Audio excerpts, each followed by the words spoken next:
Hello hello hello. छिना टोली में होली मिलन समारोह होके जा रहल बा। एमे बिहल भौजाई, कुंवार लड़की, कुंवार साली सबके आयोजन बा। अपना अपना घर से दू गो पुआ लेके आ भारी से भारी भीड़ में पहुँचे के बा और अपना अपना गाल में अबीर लगावे के बा आ लगवावे के बा। आवो लोग कुंवार भौजाई, बिहल साली, आवो लोग। अरे गायत्री, चलो न होली खेले हो। छिनार टोली में होली के आयोजन भइल बा। चलो हो गायत्री, चलो होली खेले। अरे ना ये सखी, हम ना जाएम छिनार टोली में होली खेले। काहे हो ऐसे काहे बोला ताड़ू? सुनो बतावा तानी।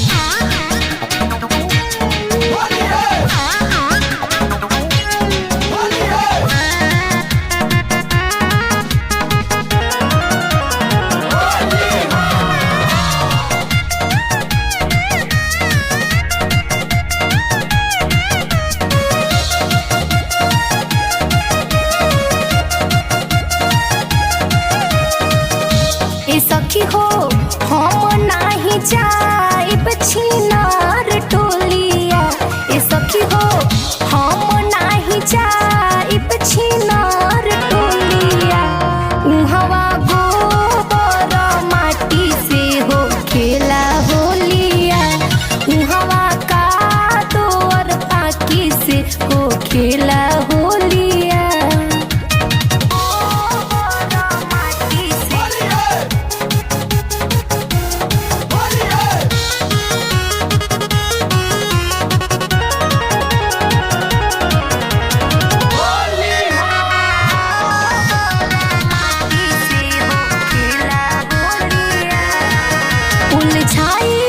लोग बहतिया में भीरी बुला के डाल दी लोग ऊपर से हम के पुला के। उलझाई दी लोग बहतिया में भीरी बुला के डाल दी लोग ऊपर से हम के पुला के। ये सखी हो देही आपकी है सुनाओ बीच नलिया। ए सखी हो देही आपकी है सुनाओ बीच नलिया। उहवा गोबर माटी से हो खेला होलिया। उहवा कादोर पाकी से हो खेला होलिया।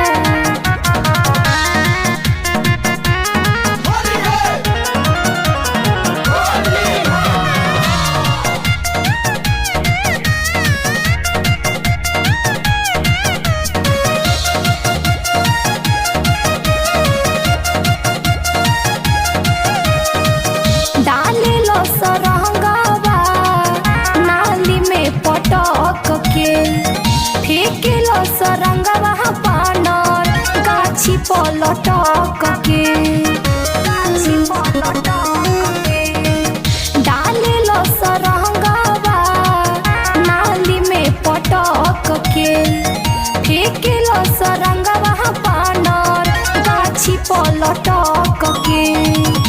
ए सखी हो रंग के बहाने दिखावा सकोलिया। ए सखी हो रंग के बहाने दिखावा सकोलिया। उहवा गोबर माटी से हो खेला होलिया। उहवा कादोर पाकी से हो खेला हो